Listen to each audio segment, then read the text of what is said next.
자, 오늘은 즐겁게 일합시다. 한번 따라합시다. 즐겁게 일합시다. 네, 지난 5월 1일은 근로자의 날이었습니다. 올해 처음으로 휴가 휴일이 돼서 많은 분들이 아마 야외로 나갔을 것이고 저희 집 앞에 도로도 꽉 밀려 얼마나 많이 야외로 가는지. 노는 것도 좋은데 일해야 되는데 일할 때 일해야 되는데 너무 많이 놀러 가는 건 아닌가. 여러분은 노동자라고 생각하십니까?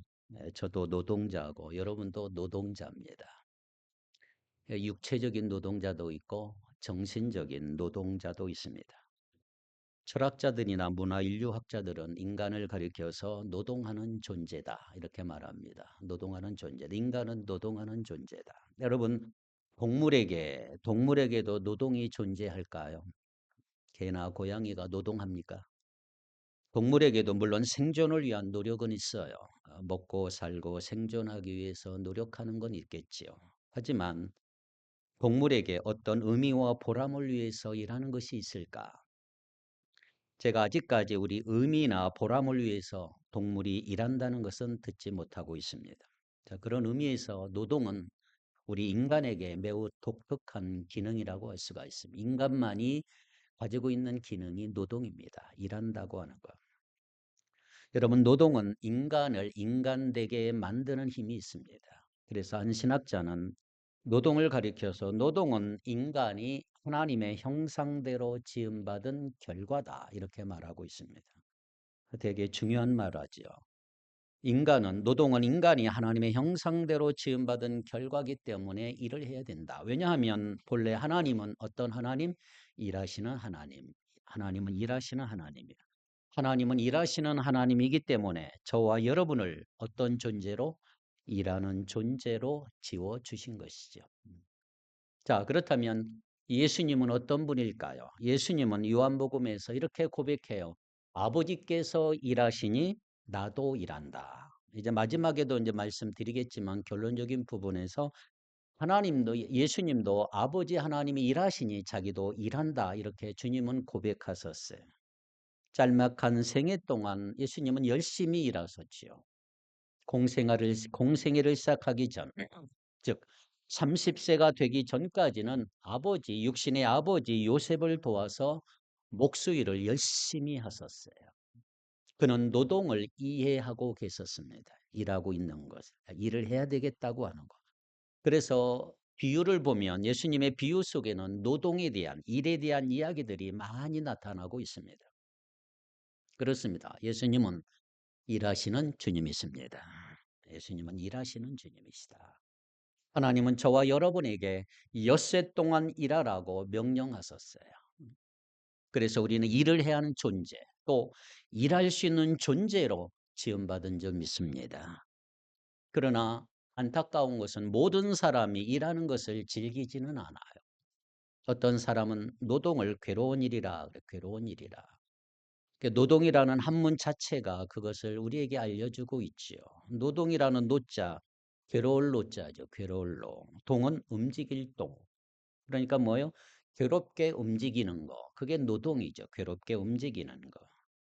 그러나 하나님이 의도하신 대로 즐거운 노동이 되기 위해서는 우리에게 노동관, 노동의 어떤 철학, 노동의 윤리가 확립되어야 될 필요가 있어요.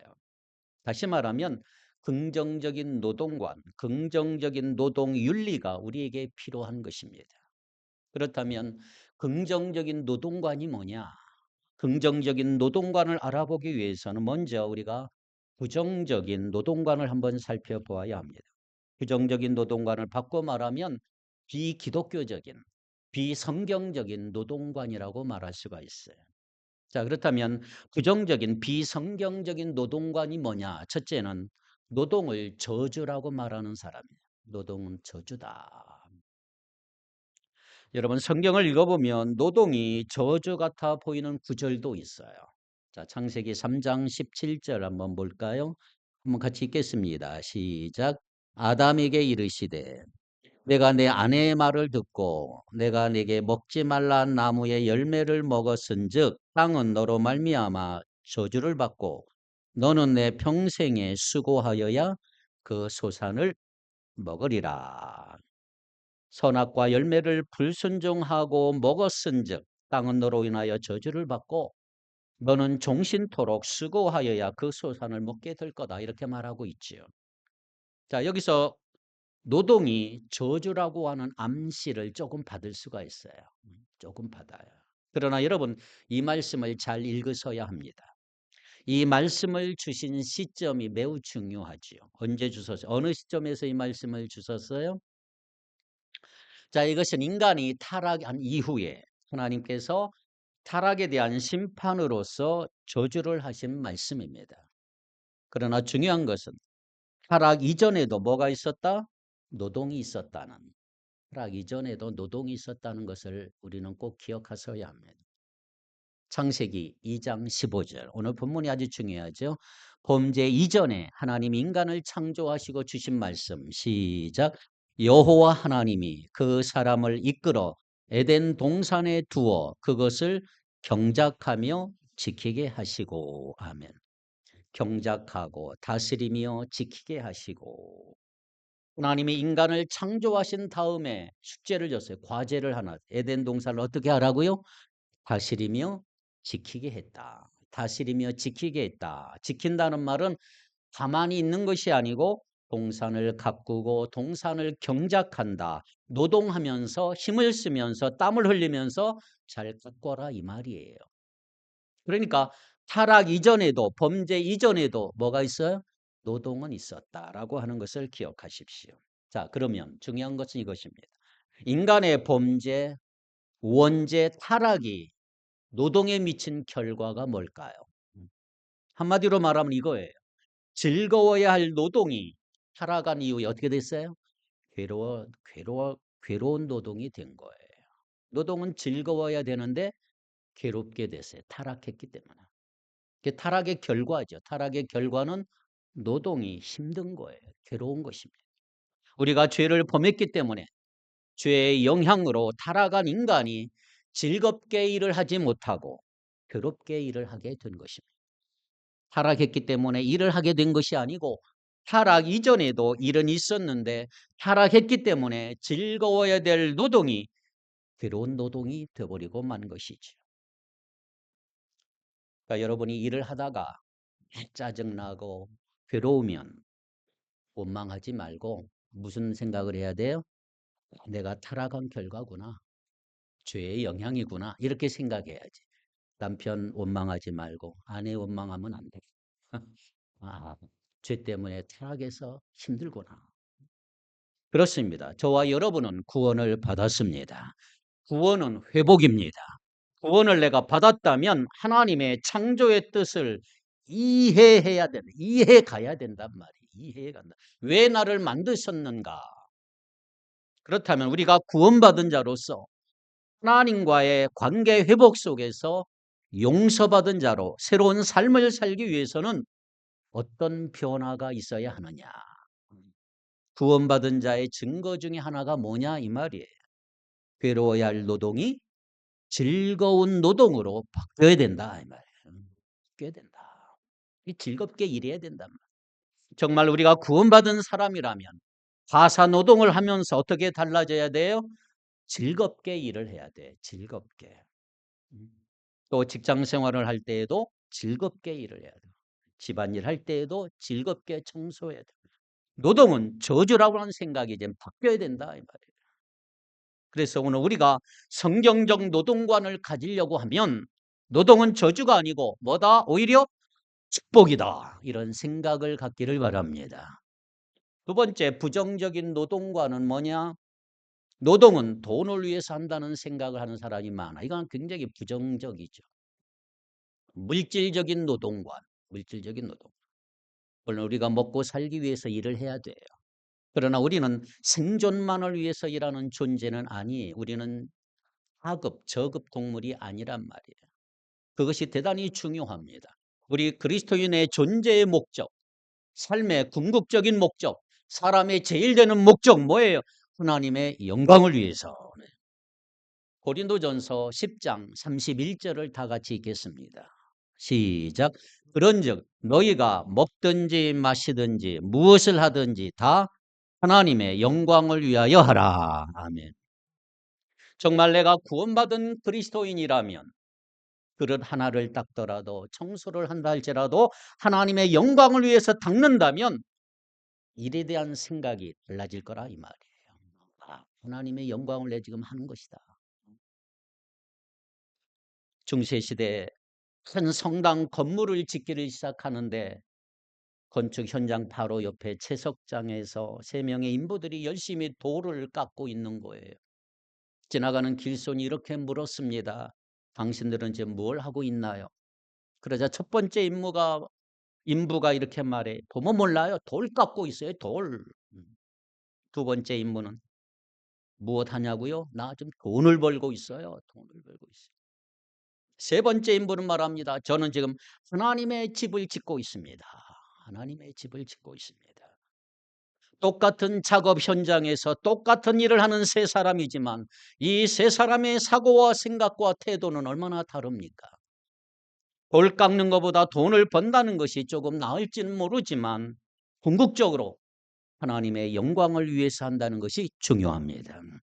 비록 그 일이 성당이나 교회당이 아니라 할지라도 하나님이 내게 맡겨주신 일이라면 그것이 하나님의 일이 되는 줄 믿습니다. 하나님이 나를 여성이 되게 하시고 가정주부가 되게 하시고 이 집으로 시집 오게 하시고 남편을 돌보게 하시고 자식을 키우게 하시고 집안의 모든 일을 나에게 맡기셨다면 그것들이 하나님의 일이 되는 것이다 이 말이에요. 그렇게 생각한다면 여러분 태도가 달라질 거예요. 여러분 돈 벌기 위해서만 노동을 한다는 것은 대단히 부정적인 노동관이에요. 성경적인 노동관이라고 말할 수가 없는 거예요. 자, 그렇다면 긍정적인 노동관, 성경적 노동관은 뭐냐? 세 가지예요. 첫째, 노동을 자기 소명의 실현으로 보는 거예요. 자기 소명을 이루는 것이에요. 아까도 말씀드렸지만 노동에는 육체적 노동이 있고 정신적 노동이 있어요. 둘 다 중요합니다. 둘 다 중요해요. 정신 노동이 고상하고 육체 노동은 하급이다. 이렇게 성경은 말하지 않아요. 둘 다 아주 중요합니다. 성경은 육체와 영혼을 한 존재로 보아요. 다 중요합니다. 다 같이 귀한 거예요. 그렇기 때문에 천한 직업이란 있을 수가 없어요. 그 직업이 우리로 죄를 짓게 하는 것이 아닌 이상 하나님은 모든 직업을 똑같이 귀하게 보시는 줄 믿습니다. 하나님은 우리에게 노동을 할 수 있게 하시고 노동을 통해서 직업을 갖게 하신 거예요. 직업이란 말은 영어로 vocation이라 그래요. vocation. 직업은 본래 부르심, 소명이라는 뜻입니다. 소명, 부르심. 여러분 기독교 국가가 아니었던 우리 한국에서도 직업을 뭐라고 그러죠? 천직이다. 하늘이 나에게 주신 것이다. 이런 사상이 있었어요. 소명이란 여러분 뭡니까? 소명. 소명 낱말은 어디서 가장 많이 쓰지요? 교회에서 목사님들에게 혹은 신학교에 입학할 때 소명. 그러나 중요한 것은 종교적 성직, 목사나 전도사나 선교사만 소명이 아니에요. 소명이란 사실 성경에서 매우 넓은 의미의 개념으로 쓰이고 있어요. 소명이 뭐야? 자, 고린도전서 7장 17절을 보겠습니다. 고린도전서 7장 17절 시작. 오직 주께서 각 사람에게 나누어 주신 대로 하나님이 각 사람을 부르신 그대로 행하라. 내가 모든 교회에서 이와 같이 명하노라. 아멘. 여기 소명이 뭐예요? 하나님이 각 사람을 부르신 그대로 행하라. 이게 소명이에요. 고린도전서 7장 20절. 각 사람은 부르심을 받은 그 부르심 그대로 지내라. 부르심을 받은 그 부르심 그대로 지내라. 이게 소명이에요, 소명. 그래서 바울이 고린도전서 7장 읽어보면 7장의 배경을 읽어보면 그런 거예요.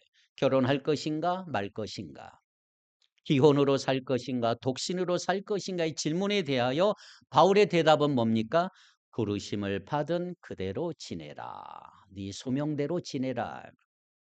어떤 사람은 독신으로 부르심을 받았어요. 또 어떤 사람은 결혼하여 커플로 부르심을 받았단 말이에요. 부르심이 이럴 때로 쓰여진다는 것이 대단히 중요합니다. 그게 소명이에요. 부르심이에요. 부르심. 그런데 이 부르심이 가장 잘 적용될 수 있는 삶의 현장이 직업입니다. 직업. 직업은 하나님의 부르심이다. 내 직업이 지금 하나님의 부르신 직업인 것입니다. 출애굽기 36장을 읽어보면 모세가 성막을 지으려고 할 때 여러 사람과 더불어 성막을 짓게 되는데 그때 아주 중요한 두 사람이 등장을 해요. 그래서 부살렐과 오홀리압이라는 사람이 나와요. 부살렐, 오홀리압. 하나님이 두 사람에게 지혜와 총명의 은사를 주셔서 두 사람에게 건축 기술과 재주를 갖고 있어서 성막 짓는 것을 도왔다. 그렇게 기록되고 있습니다. 은사와 직업은 관련이 있는 거예요. 은사와 직업은. 그러니까 개성에 따라 직업이 선택이 되는 거죠. 그래서 은사가 중요합니다. 은사. 은사를 히브리 이 헬라 말로 카리스마 그러죠. 카리스마. 카리스마라는 단어는 카라에서 나와서 원래 카라.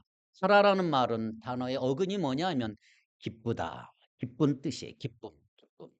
은사에 맞는 일을 하면 기쁜 것이에요. 기쁜 거예요. 보람이 있는 거예요. 내가 은사에 맞는 직업을 갖고 일을 한다면 기쁜 거예요. 그러니까 음악에 은사를 가진 사람은 음악을 해야 기쁨이 있는 거. 미술에 은사가 있는 사람은 그림을 그려야 기쁨을 느낄 수가 있는 것이죠. 그런 의미에서 직업이란 뭐냐? 자기에게 주신 어떤 소명을 실현하는 삶의 의미를 실현하는 거예요. 나에게 맞는 일을 하게 되면 기쁨이 있고 보람이 있고 즐거운 일이 있는 거예요. 그래서 그 일을 찾아서 해야 되는 것입니다. 그것이 바로 직업이고 노동이에요. 노동. 노동이란 자기 소명의 실현이라고 할 수가 있는 것입니다. 두 번째 성경적인 노동과 두 번째는 뭐냐 하면 노동을 사회 공동체에 기여하는 수단으로 보는 거죠. 사회 공동체에 기여하는 수단으로 봅니다. 여러분 인류 역사는 하나님의 일과 더불어 시작이 됐지요. 창세기 1장 1절에 뭐라고 되어 있어요? 태초에 하나님이 천지를 창조하시니라. 이게 역사의 시작이죠. 역사의 시작. 그리고 첫째 날 하나님은 일을 시작하셨어요. 하나님의 일과 더불어 역사가 탄생이 된 것입니다. 역사가 생기고 사회가 생기기 시작했습니다. 하나님은 또한 하나님 자신이 일하셨을 뿐만 아니라 인간을 창조하신 다음에 인간에게 일하라 명령하셨어요. 일하라. 엿새 동안 열심히 일하고 제 7일은 쉬어라. 이게 하나님의 명령이에요. 그래서 우리가 일을 할 때 하나님과 더불어 일을 한다는 사실을 잊으면 안 됩니다. 하나님은 아직도 일을 하십니다. 우주를 다스리시고 섭리하시는 하나님. 우리는 하나님의 동역자다 이 말이에요. 그러면서 인류의 공동의 선을 만들어가고 있는 거지. 그래서 우리는 일을 함으로써 사회를 발전시키고 문화를 발전시키고 이웃을 섬겨야 하는 거지요. 나 자신만을 위해서 일하는 것이 아니라 이 말이에요. 먹고 살기만을 위해서 일한다는 것은 가장 좁은 의미의 부정적인 노동관이라고 할 수가 있습니다. 결코 그것은 기독교적 노동관이 아닙니다. 자, 에베소서 4장 28절에 아주 중요한 말씀이 있습니다. 같이 읽겠습니다. 시작.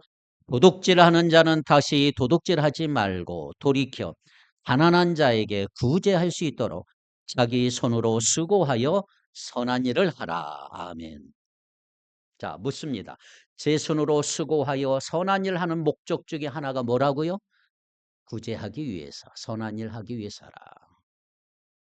우린 보통 이런 말 많이 하잖아요. 야, 벌어서 남 주냐? 예, 이것은 기독교 사상이 아니에요. 기독교 사상은 뭔지 아세요? 벌어서 남 주자. 벌어서 남 주자 이거예요.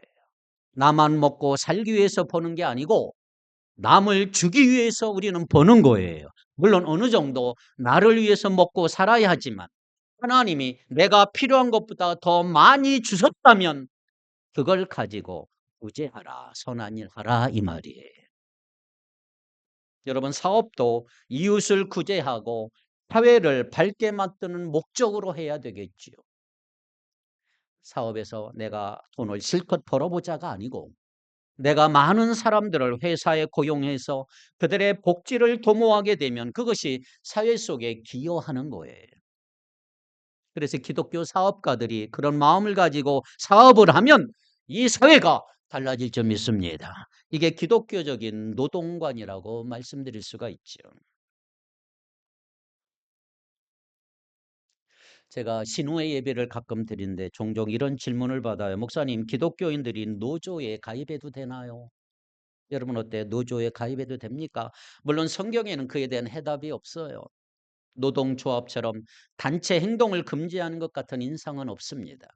그래서 저는 개인적으로 노동조합 가입해도 괜찮다고 말을 해요. 그러나 중요한 게 있어요. 잊으면 안 됩니다. 소위 사주, 즉 회사의 주인과 노동자 사이에서 기독교인이라면 회자의 역할을 해야 하지 않을까. 이것이 다른 점이라고 말씀드릴 수가 있죠. 그래서 노동자의 이익만 차려서도 안 되고 회사 사주의 이익만을 추구해서도 안 되는 거예요. 과거에 공산주의의 논리는 뭐냐면 계급 투쟁을 막 격려했잖아요. 가진 자와 가지지 못한 자, 주인과 고용인과의 계급적 투쟁과 갈등을 심화시킨다면 그것은 결코 기독교가 할 일이 아닌 것입니다. 그런 의미에서 노동조합에 가입한다면 하지 말아야 합니다. 그것은 우리 그리스도인들의 삶의 모습이라고 말할 수가 없어요. 화해시켜야 되죠. 화해. 피스메이커가 돼. 평화의 사도. 사주가 너무 사리사욕만 차리는 사람이라면 정당한 권리를 주장해야 되겠죠. 사주가 마음이 바뀌도록 기도하고 또 깨닫도록 만들어 주어야 합니다.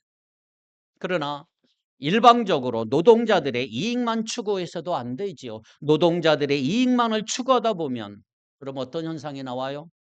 임금이 계속 올라가고 생산성이 저하되다 보면 회사가 망해버리는 거죠. 회사가 망하면 결국 노동자에게 불이익이 오는 것입니다. 어느 정도의 노동자들도 자기 이익을 조절할 줄 아는 것이죠.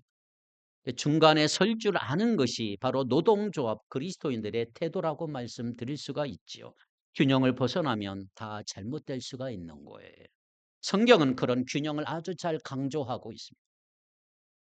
균형 잡힌 그리스도인이 되시자. 균형 잡힌 그리스도인.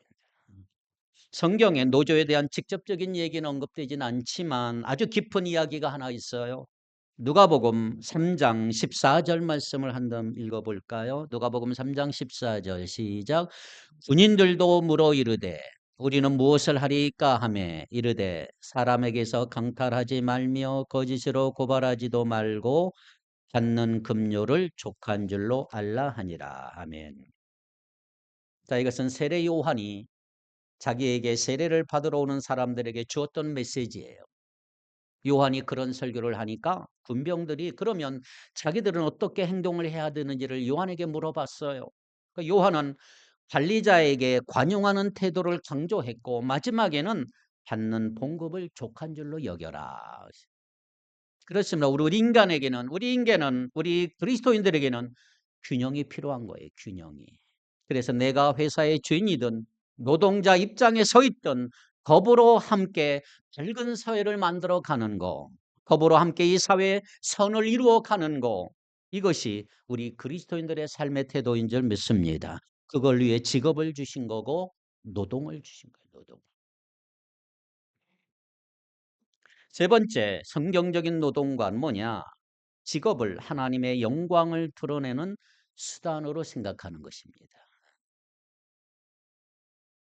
고린도전서 10장 31절입니다. 시작. 그런즉 너희가 먹든지 마시든지 무엇을 하든지 다 하나님의 영광을 위하여 하라. 아멘. 자, 먹든지 마시든지 뭘 하든지 누구의 영광? 하나님의 영광. 자, 그럼 어떻게 하는 게 하나님의 영광을 위해 하는 거예요? 골로새 3장 24, 25. 22, 23, 24. 골로새서 3장 22, 23, 20 시작. 종들아 모든 일에 육신의 상전들에게 순종하되 사람을 기쁘게 하는 자와 같이 눈가림만 하지 말고 오직 주를 두려워하여 성실한 마음으로 하라.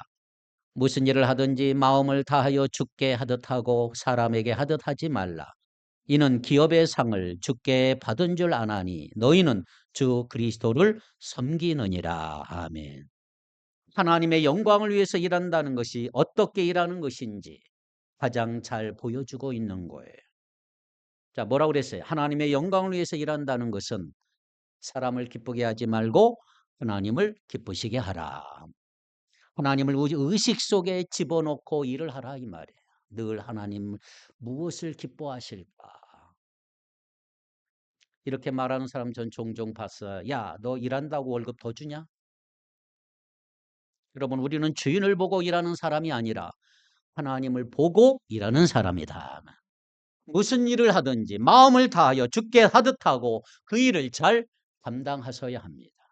하나님을 의식하고 일하는 태도, 그것이 하나님의 영광을 위해서 일하는 것입니다.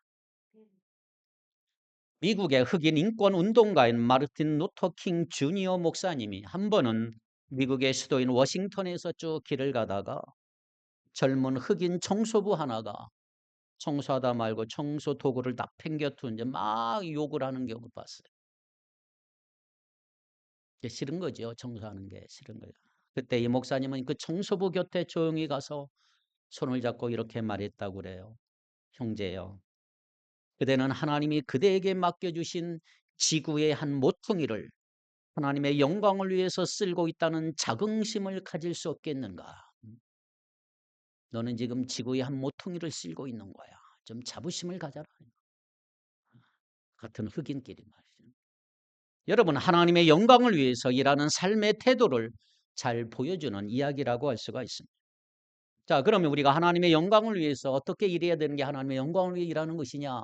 첫째는 부지런히 일해야 합니다. 부지런히. 먼저 부지런히 일해야 돼요. 시간을 아끼면서 부지런히 일하셔야 합니다.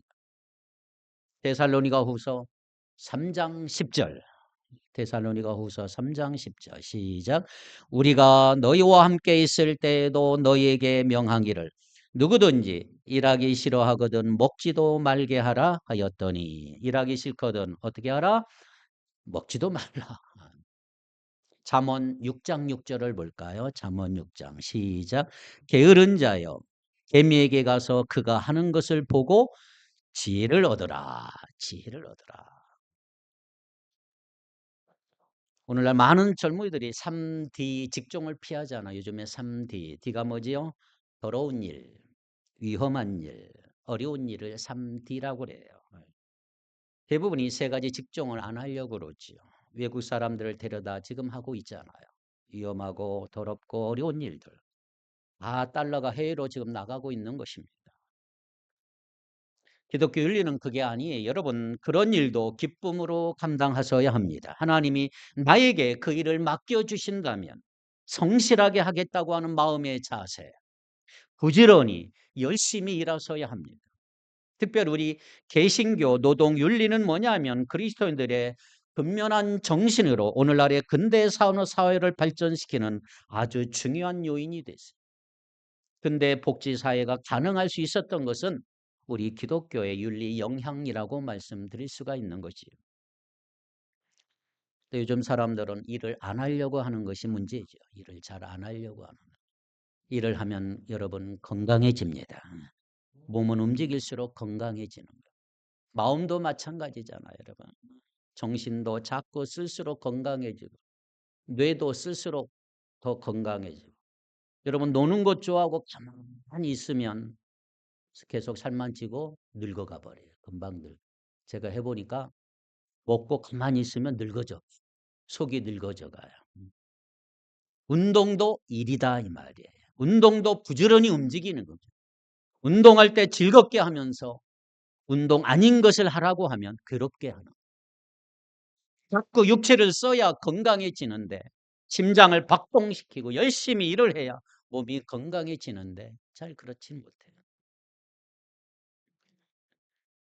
여러분이 잘 아는 독일의 시성 유명한 괴테, 독일의 최고 유명한 사람 시인 괴테는 아주 늙은 나이에 파우스트라고 하는 대작을 완성시킨 사람이에요.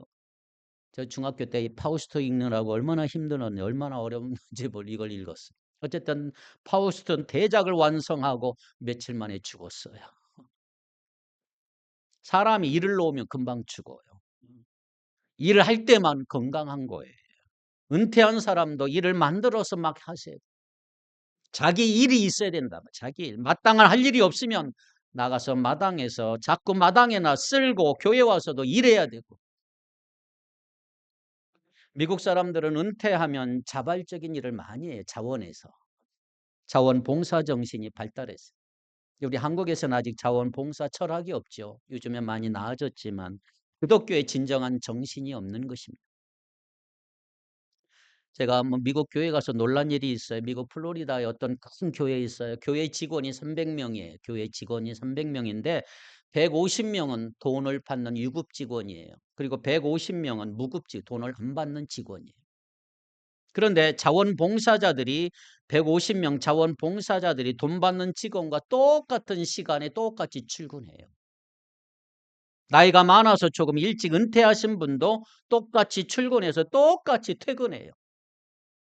그리고 돈은 한 푼도 안 받아요. 그러나 건강을 위해서, 보람을 위해서 즐겁게 일하는 거예요. 건강에 좋음으로 부지런히 일하는. 충격을 받아요. 충격. 두 번째로 여러분, 하나님의 영광을 위해서 일한다면 부지런히 일하되 과도하게 일하면 안 돼. 너무 무리하게 하지 마십시오. 무리한 일은 몸에 지쳐, 몸에 병이 와요. 너무 일에 미치면 안 돼. 그건 환자예요, 환자. 의학에서는 그건 일 중독이다. 일 중독 환자라고 말하잖아요. 일을 부지런히 하기는 하되 너무 일에 빠져서 헤어나오지 못하는 사람, 전혀 쉴 줄 모르는 사람, 이것도 문제라고 할 수가 있죠. 불쌍한 사람, 여러분, 가장 불쌍한 사람이 누구예요? 죽어라고 일하다가 죽어버리는 사람이에요. 하나님은 엿새 동안 일하고 하루는 쉬라고 했는데 쉬지 않고 계속 일하니까 죽어버려요. 이 하나님은 기가 막힌 창조의 리듬이에요. 6일 동안 일하고 하루 쉬라. 이게 기가 막힌 창조의 리듬이에요. 리듬. 역사적 사실이 있어요. 여러분, 공산당이 러시아를 접수하고 나서 기독교를 말살하기 위해서 주일을 없애기로 했어요. 주일날도 일해야 생산성이 높아진 다음에 주일날 막 일을 너무 시키기 시작을 했어요. 과거에 말. 여기저기 노동자들이 쓰러져요. 죽어가요. 야, 안 되겠다 싶었지만 주의를 회복시켜주면 기독교가 살아날 가망성이 너무 많으니까 그러면 9날 일하고 10번째 쉬는 것을 레닌이 선택을 했어요. 마르크스 레닌이 선택을 했어요. 그런데 여전히 사람들이 병이 들어요. 너무너무 병드는 사람들이 많아지고 죽어가는 거예요. 그래서 할 수 없이 공산당도 예전으로 돌아갔어요. 공산당 사회에서도 엿새 일하고 제7일은 쉬게 됐어요. 기가 막힌 하나님의 섭리. 그래서 엿새 정도 내가 일했으면 하루 정도는 쉴 수 있는 여유가 있어야 되겠죠. 무리하게 과도하게 일하면 하나님의 영광을 깨져버려요. 세 번째, 하나님의 영광을 위해서 어떻게 일해야 될까요? 마지막으로 제일 중요한 것, 즐겁게 일할 수 있어야 된다. 여러분 하는 일이 즐거워야 된다. 즐거워야 된다. 전도서 2장 24절. 전도서 2장 24절. 시작. 사람이 먹고 마시며 수고하는 것보다 그의 마음을 더 기쁘게 하는 것은 없나니 내가 이것도 본즉 하나님의 손에서 나오는 것이로다. 아멘. 하나님의 손에서 주어지는 축복 가운데 하나가 뭐냐? 수고하되 즐겁게 마음의 기쁨을 가지고 일하는 것이다. 이게 축복이에요, 축복. 전도서 3장 22절 시작. 그러므로 나는 사람이 자기 일에 즐거워하는 것보다 더 나은 것이 없음을 보았나니 이는 그것이 그의 몫이기 때문이라. 그의 뒤에 일어날 일이 무엇인지를 보게 하려고 그를 도로 데려올 자가 누구이랴. 무슨 말이에요? 최고의 축복은 자기 일에 즐거워하는 거, 즐겁게 일하는 것이다. 자, 이제 아까 서론에 말씀드린 예수님의 몸을 보세요. 요한복음 5장 17절. 예수님이 이렇게 고백하셨어요. 예수께서 그들에게 이르시되 내 아버지께서 이제까지 일하시니 나도 일한다 하시매. 여러분 누구의 일을 하느냐가 그 사람이에요. 누구의 일을 하느냐. 그러니까 마귀의 일을 하는 사람은 마귀의 사람이에요. 은행 일을 하는 사람은 은행원이라 그러잖아요. 학교 일을 하는 사람을 교사라 그러고 깡패 일을 하는 사람은 어깨 깽단이라 그러죠. 하나님의 일을 하는 사람은 하나님의 사람이다. 그런데 이 세상에는 일하기 싫어하는 사람들이 있다 이 말이에요. 어느 마을에 도무지 일하기 싫어하는 사람이 있었어요. 일하기 싫어 밤낮으로 집안에 들어 누워만 있었어요.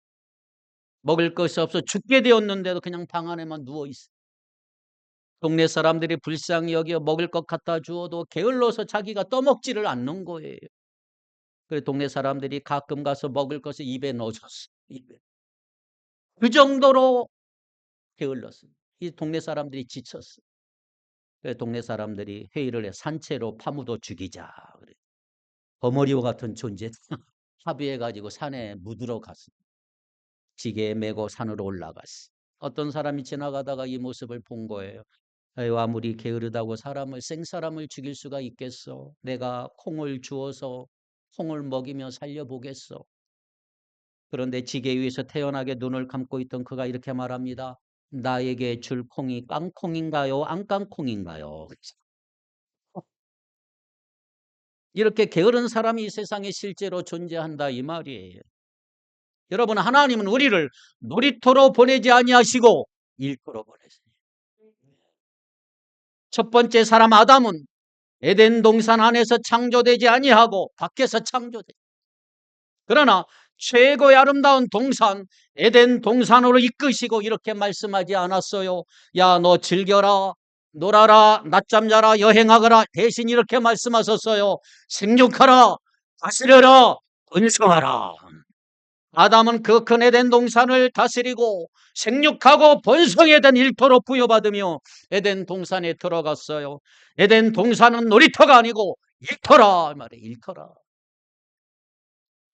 하나님은 예수님을 이 땅에 보내주시면서 이렇게 말씀하지 않았어요. 너 지구 구경하거라, 사람을 정탐하거라. 아니요, 하나님은 독생자 예수님을 이 땅에 보내시면서 확실하게 임무를 부여하셨어요. 내 백성을 구원하라. 예수님 지금까지 이렇게 말씀하시잖아요. 내 아버지께서 이제까지 일하시니 나도 일한다 이 말이에요. 이스라엘을 지키시는 자는 졸지도 아니하시고 주무시지도 아니하시느니라. 이렇게 하나님이 일하시니 예수님도 일하신단 말이에요. 그래서 이제 우리는 이런 고백을 해야 돼요. 하나님이 일하시니 예수님도 일하시고 예수님도 일하시니 우리도 일한다. 미국에 들어간 청교도들은 노동을 예배라고 그랬어요. 노동은 예배다. 멋진 고백이에요. 우리가 즐겁게 예배하는 것처럼 즐겁게 노동을 하자 이 말이에요. 하나님이 맡겨주신 무슨 일이든 그 정신노동이든 육체노동이든 자기 가사노동이든 집 밖의 노동이든 교회에서 노동이든 어떤 노동이든 간에 즐겁게 일할 수 있는 저와 여러분이 될 수 있기를 축복합니다. 기도합니다. 하나님 아버지, 짤막한 인생을 사는 동안에 일거리를 주신 주님을 찬양합니다. 그 일이 어떤 일이든 기뻐하고 즐거워하는 마음으로 일하는 자들 되게 하여 주시옵소서. 일할 수 없는 밤이 속히 올 것인데 하나님 그 밤이 오기 전에 기쁨으로 일하는 우리들 다 되도록 도와주시옵소서. 감사하며 예수님의 이름으로 기도하옵나이다.